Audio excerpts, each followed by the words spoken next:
They said heaven is a place of perfection. They said that when you finally cross over, all the struggling stops, all the weakness that followed you through every bad decision and every broken promise. They said all of it stays on the other side of that gate. They said you arrive clean, renewed, finally free of the thing that kept defeating you while you were alive on earth. Well, they were wrong. Or maybe they were right, and I was simply the exception because I went to heaven. I stood inside it. I felt peace for the first time in my life, and in less than 5 minutes, I lost it. Just like that. Gone. My name is Amara, and what I'm about to tell you is the most shameful truth I have ever spoken out loud. But to understand how I lost heaven, you need to understand who I was before I ever got there. So let me take you back. Back to Oguta, a village of red dust, quiet rivers, and watching eyes. The kind of place where nothing stays hidden for long. I was born in the middle of the dry season, the only daughter among 6 sons. My mother named me Amara, which means grace. For a long time, I lived like that name belonged to me. I was the girl people noticed. Not because I tried, but because I didn't have to. I laughed easily. I moved lightly. And when I entered a room, people looked. I didn't understand it then, but I learned very quickly how to use it. By the time I was 19, Oguta had already decided who I was. Half the village loved me. The other half watched me carefully because they saw something I tried very hard to hide. I had a problem, a quiet one, a dangerous one. I could never be satisfied in bed. It didn't matter what I had, or who I chose, or what I promised myself. Sooner or later, something else would catch my attention. And once it did, everything I already had will start to feel small, temporary, replaceable. I didn't lack options, I lacked discipline. I could not sit still inside a decision. That was my real problem. Not beauty, not opportunity, choice. Once I made one, I wanted another, and another, and another. And the worst part, I always knew, every bad decision I made was not an accident. It was a choice, a clear one, a conscious one, and I made it anyway. The first time the village truly noticed, I was 22. I had been promised to a man named Emeka. He was a good man. He loved me in a way that did not shake, did not waver, did not chase attention. He simply chose me and stayed. His family brought wine. My mother smiled again. Plans were made. Everything was stable, predictable, safe. And then he came, a stranger, a trader passing through the village from the city. We spoke for 30 minutes. That's all. Something inside me had already changed. It wasn't love. It wasn't destiny. It was desire. It was lust. It was pleasure. Sudden, uncontrolled.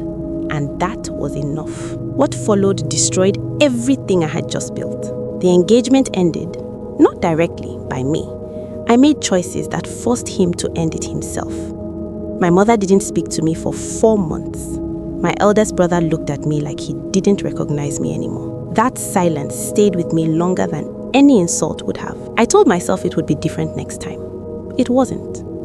I fell many times. Each time, I promised change. Each time, I believed it. Each time, I failed. And with every failure, the consequences grew heavier. But there was one person in that village who saw everything clearly. Mama Chidera. One morning, she stopped me in the market. She took my hand and said, "The river does not punish the fish that swims against the current. It simply waits. There are consequences that do not arrive in this life. They travel further. They wait longer. And when they come, they are heavier than anything this world can carry." Then she walked away. For 3 days, I thought about her words. On the 4th day, I made a decision. I was going to change completely. I believed it. And then evening came. With it came temptation. His name was Emeka. There was nothing special about him. No charm, no status, no mystery. Just attention. And when your reputation is already broken, when the good men have stopped looking at you, attention becomes dangerous. He looked at me like I still mattered. and that was enough. I knew it was wrong. I knew it with everything inside me. Mama Chidera's warning, my mother's silence, my brother's disappointment. I felt all of it, clear, loud, present. And still, I stepped forward. The next morning, Oguta knew. Because in a village like mine, news doesn't travel. It spreads like smoke until everyone is already breathing it. When I got to the well, nobody said anything, but everything had changed. The wind shifted slightly. Conversations dropped just enough. Not rejection, something worse. Acknowledgement, judgment without words. I went home, set the bucket down, and just sat there, looking at my hands like they belonged to someone else. My mother came out. She saw me. And in that moment, I saw something on her face I had never seen before. Not anger, not disappointment. Something empty, something final. Like she had already started mourning me. Amara, she said. Just my name, nothing else.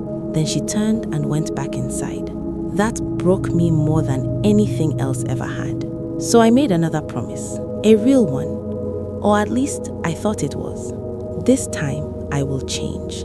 Not tomorrow, not next week, now. I went inside. I prayed. I cried. I begged God. And for 2 weeks, I changed. I avoided trouble, stayed home, helped my mother, read my Bible. For the first time in years, I felt peace. Even Mama Chidera saw me. She didn't speak, but she looked at me differently. And that almost saved me until the 3rd week. Because temptation doesn't come when you are weak. It comes when you think you are strong. There was a celebration. The whole village came. Food, music, laughter. Everything felt normal. For hours, I was in control. Then he arrived. Someone from my past. Someone I should have avoided. Someone I knew was a problem. I told myself, it's just a conversation. I've changed.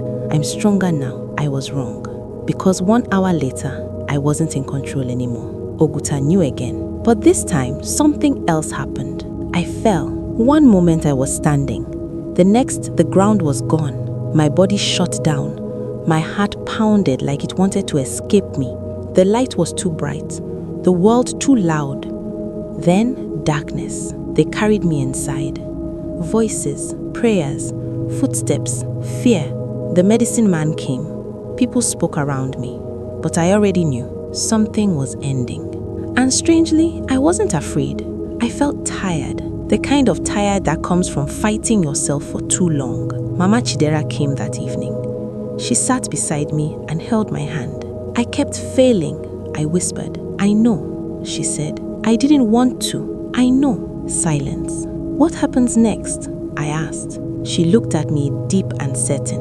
Rest, she said softly. And when you get there, for once in your life, listen. Then everything changed. The room faded. My mother's voice grew distant. The world I knew was gone. And then there was light. Not normal light. Something alive. I wasn't in Oguta anymore. I wasn't in my body. But I was somewhere. And it was beautiful. Terrifyingly beautiful. And I hadn't even seen it fully yet. Abeg, stay with me to the end of this story, because this story could challenge wetin you believe about heaven and the spiritual world. And if this is your first time on this channel, this is Majestic Mumxy, where we untie the mystic mysteries of Africa. Biko, like this video if you enjoy it, and subscribe to Mumxy for more mysterious African tales we go touch your soul. Now let's get back to the video. Nothing in my life prepared me for what I saw. Not church, not prayers, not the songs we sang with our eyes closed, not even my own imagination. Because whatever I thought heaven was, I was wrong. The first thing I noticed was light, but not sunlight, not fire, not anything you've ever seen before. It didn't blind me, it made everything clearer, sharper, more real. And somehow, I was standing. One moment I was dying. The next, I was on my feet. The ground beneath me felt alive, not moving, not breathing, but aware, like it knew I was there. I looked at my hands. They were mine. Then I looked up and I saw it. The gate. Not gold, not pearl, not anything I had ever been told. This gate was alive. It didn't look built. It looked eternal, like it had always existed. It pulsed with light, slow and deep like a heartbeat. And it was massive, not tall like buildings, tall like mountains. Standing before it, you understood something immediately. You were small. I couldn't move. I just stood there. Then a voice spoke, not from one place, from everywhere. Amara. I froze, because I had never heard my name like that before. It didn't just call me, it knew me, every version of me, the child, the girl, the woman who kept failing, the one who died with regret, all of it in one word. I started shaking. Come forward, and I obeyed. I walked toward the gate slowly, carefully, like one wrong step would break something. Then it happened. I saw my life, not like a memory, not like a dream, like truth. Everything, every choice, every mistake, every moment I knew better and still chose wrong. I saw Chukwuebuka, his silence, his disappointment. I saw my mother, that look on her face. I saw my brother in the doorway saying nothing because there was nothing left to say. I saw every promise I broke, every chance I wasted. But I also saw the good. The real good, the times I tried, the times I helped, the 2 weeks I truly changed. It was all there, nothing hidden, nothing softened. And when it was over, I didn't argue. For the first time in my life, I had no excuse. I just stood there and waited because I knew what should happen next. The gate should stay closed. That would be fair. That would be right. And deep down, I accepted that. Then something impossible happened.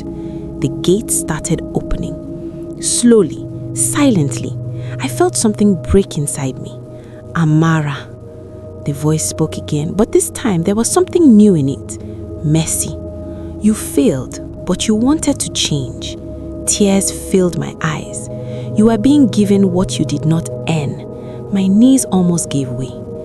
Enter. I stood there frozen. Then the voice said something else. One condition. Everything in me went still. Remain pure. 2 words, simple, heavy. Do what you could not do on earth here. I will, I whispered, and I stepped inside. What I saw next? Heaven was not just beautiful, it was alive. The light changed, warmer, softer, moving. There were colors I cannot name, not red, not blue, something between, something beyond. There was a river, clear but not like water, clear like truth. It sounded like music but not music. It flowed like it had always been there and always would be. There were trees, massive and ancient, and birds. Their voices felt like memories, like hearing something you lost come back. Then I saw them. People, or something like people. They looked at me, and for the first time in my life, there was no judgment, no past, no reputation, just acceptance. I broke. I covered my mouth and cried. Not from pain, but from joy, real joy, the kind I had never known. Everything was peaceful, everything was whole, and inside me, one truth sat clearly. Remain pure. But it didn't feel hard, not here. There was nothing to chase, nothing to prove, nothing missing. For the first time, I felt safe from myself. So I walked along the river, under the trees, through the light, and I believed something dangerous. I've changed. I'm different now. I won't fail again. And that's when it happened. At the edge of the river, half hidden, there was something out of place.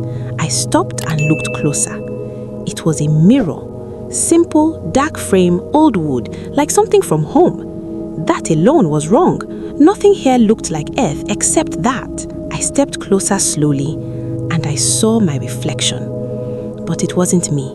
Not the me who just entered. The old me, the familiar me, the one who always failed.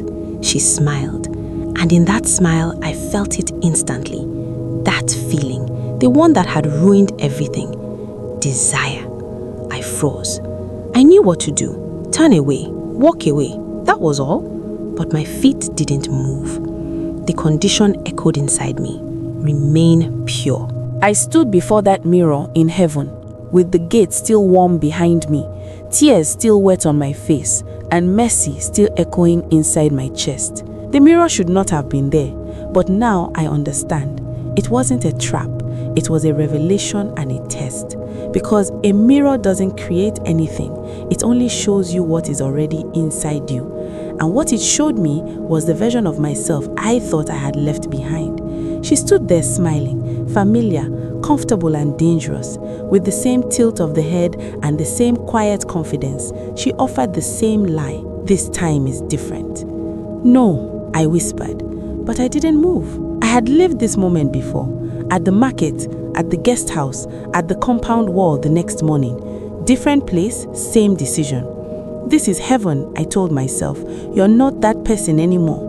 But deep down, I knew something terrifying. I had said those exact words before, after every mistake and every promise, and every single time, I still chose wrong. Then I did it. I touched the mirror. The moment my skin met its surface, something inside me broke. Not loudly, not violently, just a small crack, and that was enough. Through that crack, everything came rushing back. The wanting, the hunger, the old self. I didn't act physically with someone. That's the part I think will shock you. I failed internally. In my thoughts, in my desire, I masturbated in the quiet place where no one sees. And that was enough. It lasted less than 5 minutes. Then, heaven changed. Not completely, but just enough.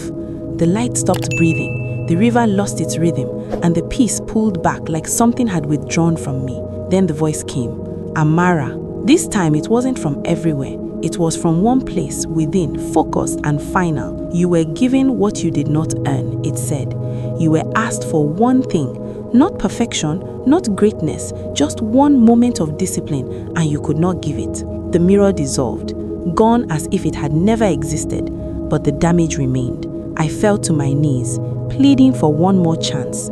Then I heard the voice again. It wasn't harsh or angry, but steady. Even if you were given 1,000 more chances, you'll still fail like you used to. There are no more chances. You must enter the fire so that your soul be purified from your iniquities. That's when I felt the ground beneath me change. It was still solid, but no longer welcoming. The light was still beautiful, but no longer mine. I was still in heaven, but I no longer belonged to it. That is a pain I cannot fully explain. To stand inside perfection and be cut off from it, to see everything and feel nothing. Now I exist in a place I am ashamed to name. The absence of peace, the absence of belonging, the absence of what I touched and lost.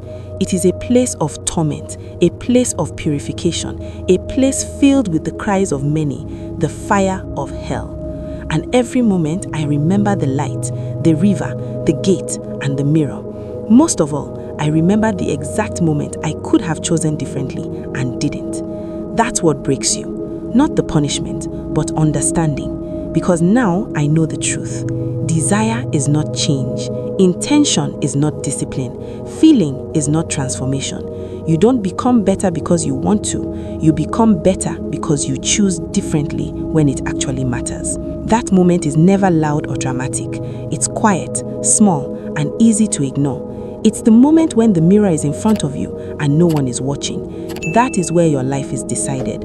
Not in public, not in crisis, but in silence. I thought heaven would fix me. It didn't, because heaven doesn't change you, it reveals you. If you haven't done the work before the gate, you won't survive what's behind it. Thank you for watching. There's a world of stories awaiting to be told. Subscribe to our channel Mumxy and tell us where you're watching from. Like this video, share it with your friends, and let's dive into the mysteries of Africa.